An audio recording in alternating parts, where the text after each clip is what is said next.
Hola chicos de grado sexto, ¿cómo están? Hoy vamos a explicarles un tema muy importante, los tejidos. Pero antes de comenzar con los tejidos, debo aclararles lo siguiente. Los organismos están subdivididos en dos grupos muy particulares según el número de células.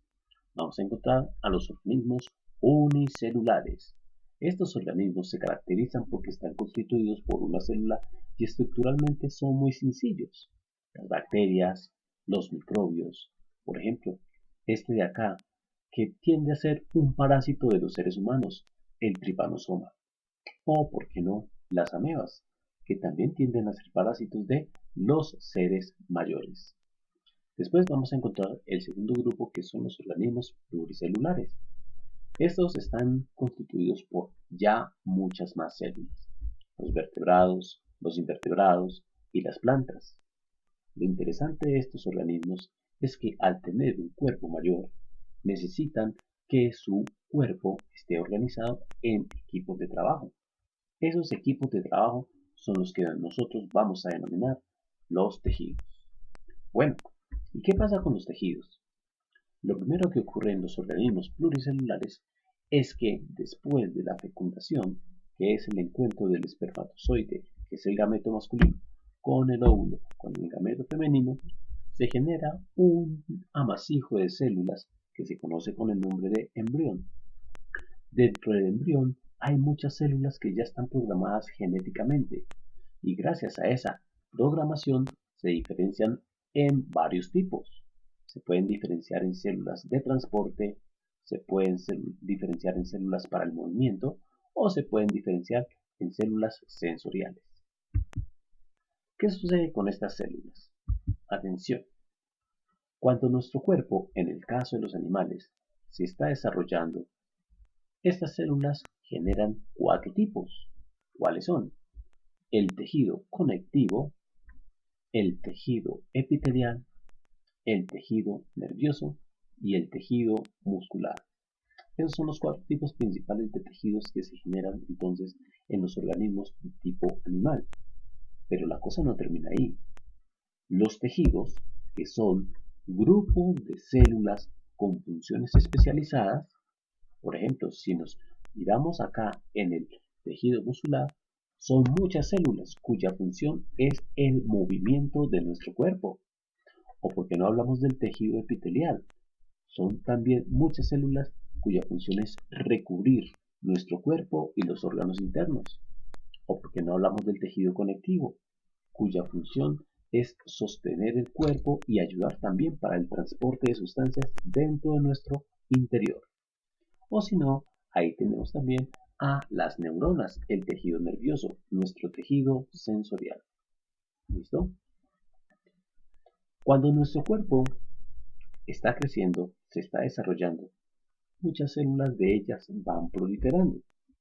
¿Qué significa proliferar? Proliferar significa aumentar el número de células. ¿Por qué es importante esto? Para que nuestro cuerpo vaya creciendo y si dado caso ocurre alguna pequeña lesión, pues esa lesión pueda ser reparada muy fácilmente. Todos nos hemos cortado, ¿cierto? Y después de habernos cortado, al cabo de ciertos días aparece una cicatriz.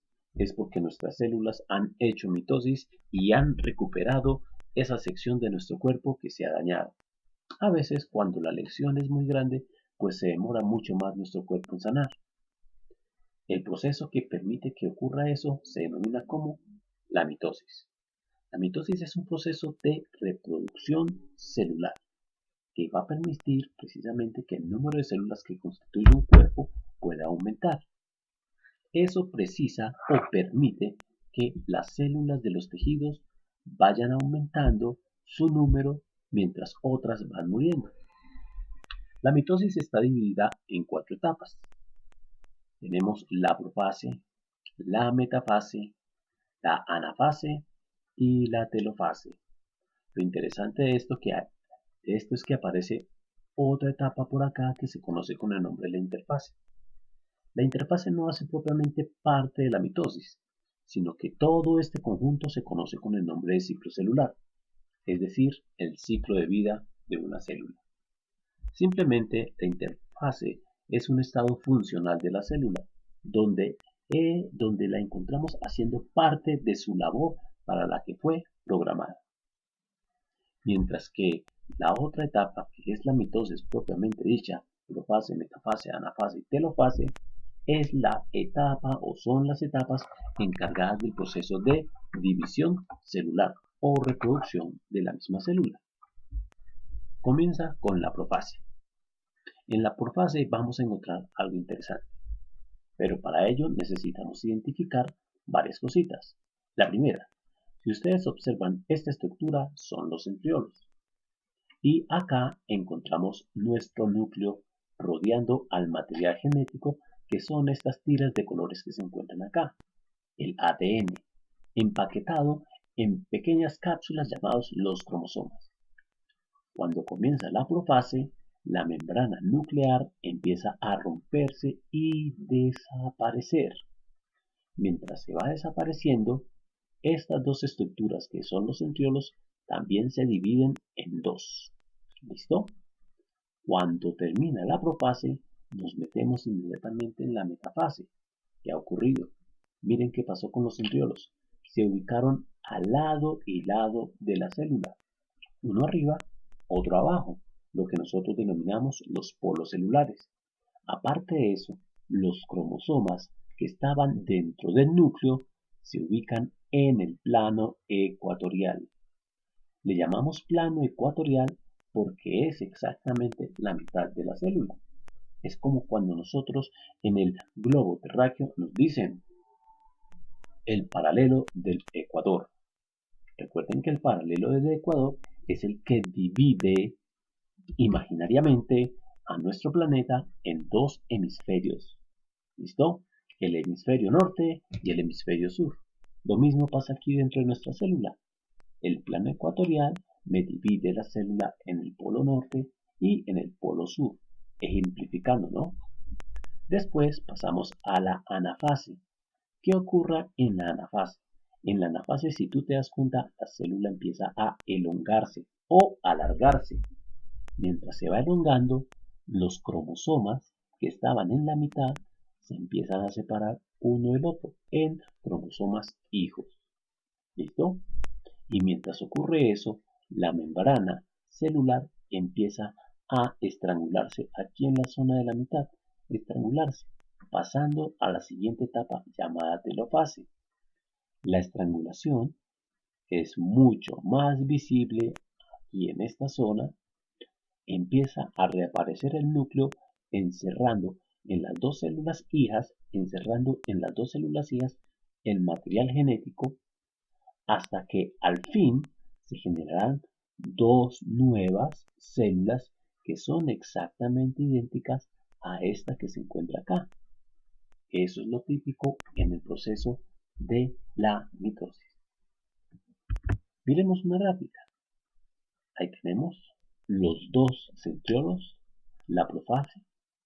Después los cromosomas se están ubicando en el plano ecuatorial, la metafase. Después los cromosomas se van dirigiendo hacia los polos, la anafase, y finalmente nuestra célula se divide en dos.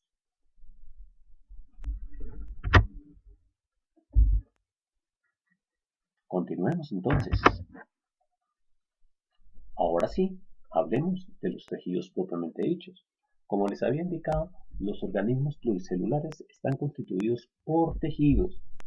¿Listo? Grupos de células funcionales. Hablemos primero de los tejidos vegetales. ¿Listo? Los tejidos vegetales se clasifican muchas veces por la función que hacen. Encontramos los tejidos de crecimiento. Esos tejidos de crecimiento les denominamos también tejidos meristemáticos o embrionarios.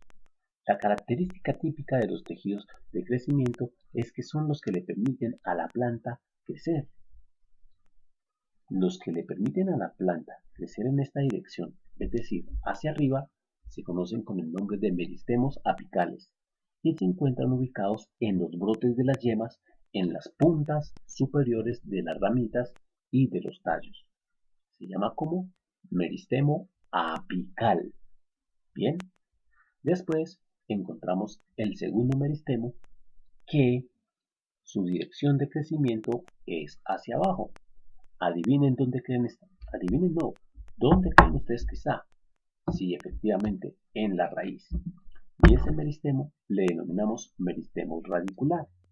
Se encuentra precisamente en la punta de las ramitas de las raíces secundarias y primarias de todas las plantas. Permite el crecimiento de la raíz. Y hay un tercer tipo de tejido meristemático que permite el desarrollo del tallo a lo ancho. En este sentido, ese meristemo se llama meristemo lateral. Es el que va a permitir la formación de tanto xilema como floema. ¿Listo? Después vamos a encontrar otros tipos de tejidos, permítanme borrar acá para que no nos distraigamos. En las plantas, esto voy a utilizar entonces nuevamente el puntero, que es el tejido protector. ¿Listo? Este tejido protector se conoce con el nombre de la epidermis y lo vamos a encontrar en la superficie, tanto de las hojas como de los tallos. ¿Listo? En plantas como los árboles, esa epidermis va muriendo poco a poco, generando la corteza. Después vamos a encontrar otro tejido que son los tejidos de sostén. Ahí encontramos el colénquima y el esclerénquima. Hay algo bastante interesante. El esclerénquima está constituido por células que han perdido la vida, células muertas, pero eso no hace que el tejido deje de ser funcional. Sigue funcionando, porque lo único que queda son las gruesas paredes celulares que las células, cuando estaban vivas, produjeron. Mientras que el colénquima sigue siendo o está constituido por células que todavía tienen vida. La parte viva de una célula se conoce con el nombre de protoplasma. Sigamos mirando otros tipos de tejidos. Encontramos el parénquima. Este tipo de tejido también se conoce con el nombre de tejido fundamental. Tiene diversas funciones. Por ejemplo, el parénquima clorofílico lo encontramos generalmente en las hojas. Es de color verde y su función es permitir que la planta haga la fotosíntesis. Encontramos el parénquima de reserva. Muchas veces lo podemos encontrar en la parte media del tallo, es decir, hacia adentro del tallo, y almacena almidón. También lo podemos encontrar en las semillas. En plantas como el cactus o como por ejemplo la sábila ustedes la conocen muy bien. Encontramos un parénquima que le dicen acuífero. Su nombre también es hidrénquima.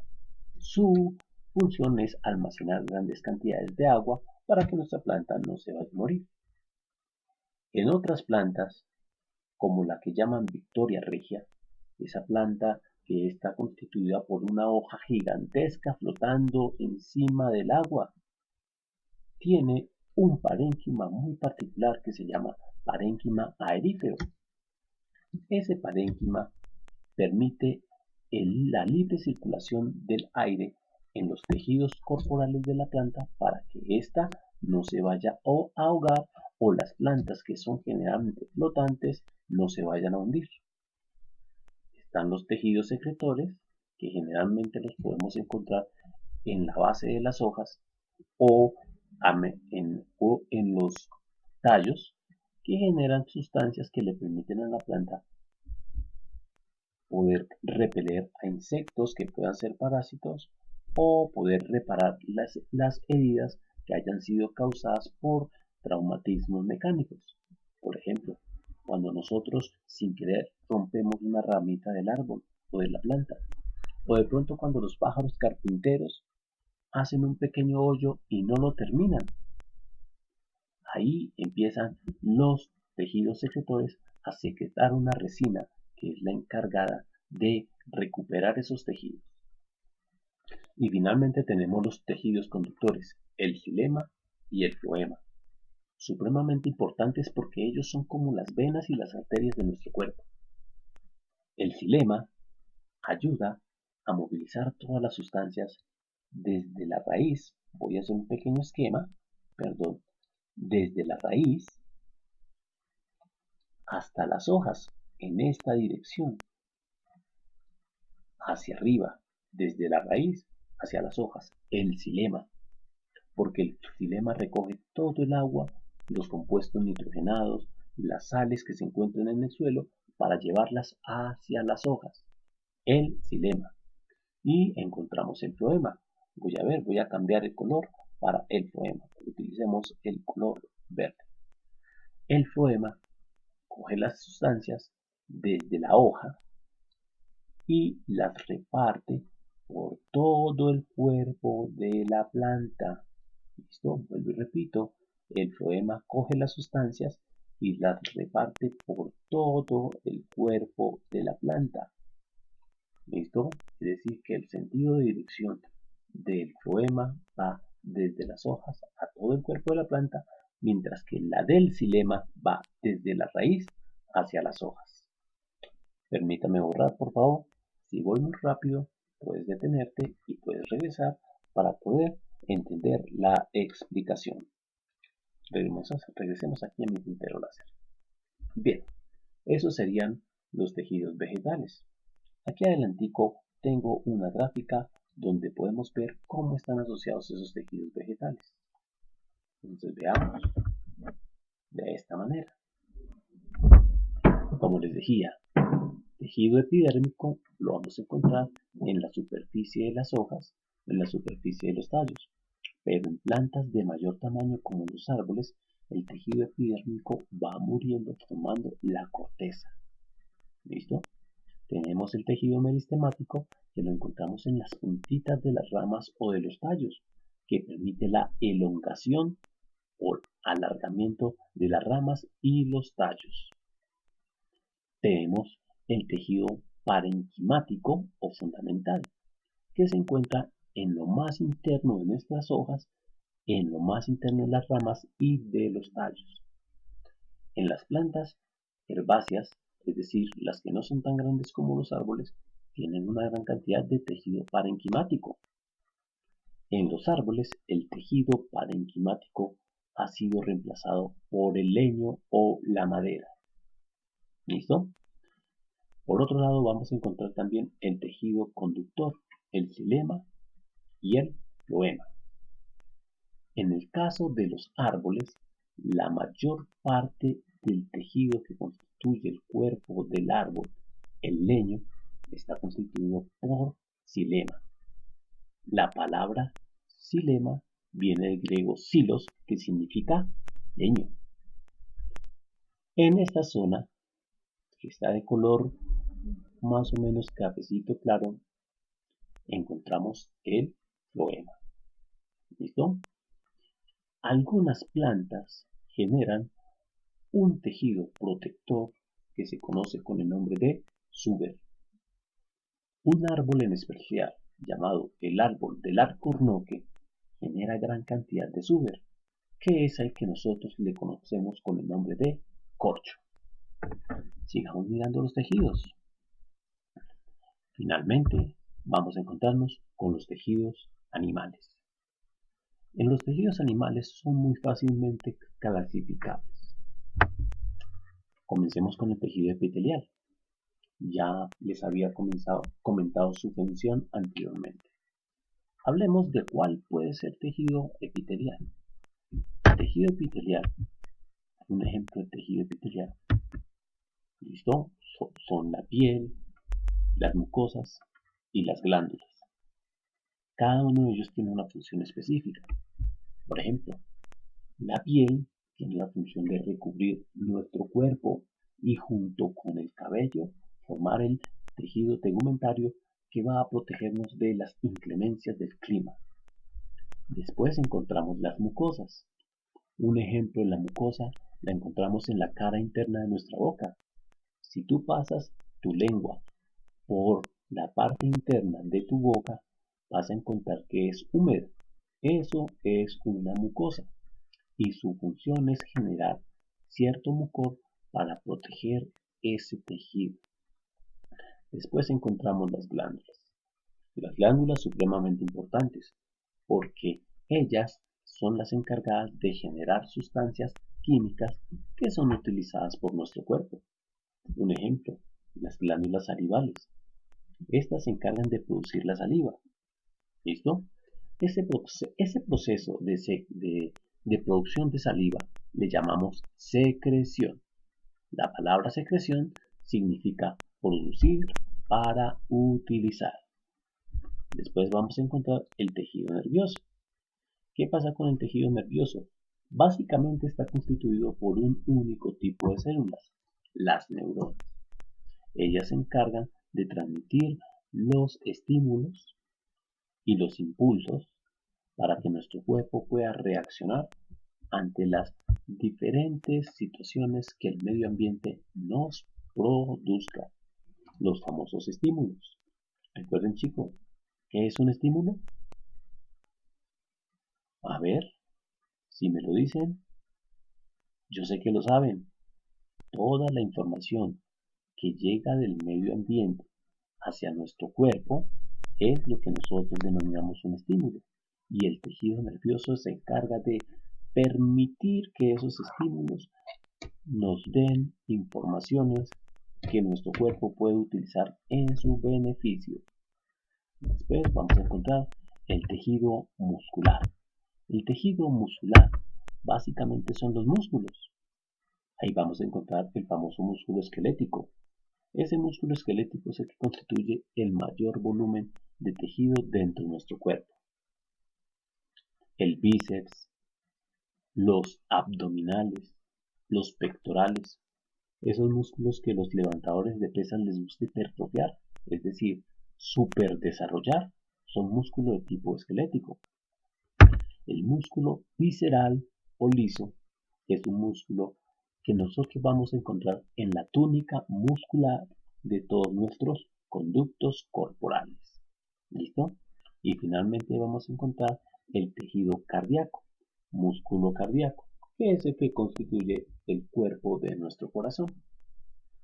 Finalmente vamos a encontrar el tejido conectivo. Es el que más ampliamente se encuentra diferenciado. Ese tejido conectivo puede formar huesos, puede formar ligamentos, puede formar tendones, cartílagos y hasta la sangre. De pronto me están diciendo, profe, pero es que la sangre es un líquido. Pues déjame decirte una cosa. Si recuerdas, en la sangre nosotros podemos encontrar glóbulos rojos, glóbulos blancos y plaquetas. Una clasificación un poco grosera de las células sanguíneas. Son células que encontramos en la sangre y estas células viven en una matriz extracelular que es líquida, mientras que los huesos, por ejemplo, tienen una matriz extracelular sólida, muy dura. Los ligamentos y tendones tienen una matriz extracelular que denominamos coloidal. Coloidal significa como gelatinoso, ¿listo? Pero no como la gelatina, sino que es como una especie de goma fibrosa que nos ayuda a mantener a los huesos y a los músculos conectados. Bueno, chicos, espero que les haya gustado la explicación. Estaremos pendientes de ustedes. Felicidades.